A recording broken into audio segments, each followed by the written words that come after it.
and voice notes on TikTok. First of all, you need to open your application and directly go to your DM section and select the person that you are going to message, just like this.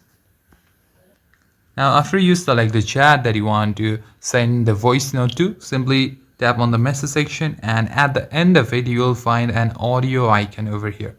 Now, simply tap on it and tap on go to settings and make sure that you allow the audio to record while using the TikTok. So tap on while using the app. Now again go to message and simply tap on the audio icon, and there you have it. The audio will start recording, and after you want to send how much you want to send, tap on send button.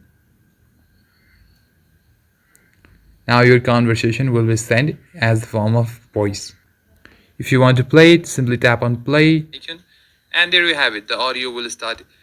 And in this way, you can easily send voice notes over TikTok. Thank you for watching, guys.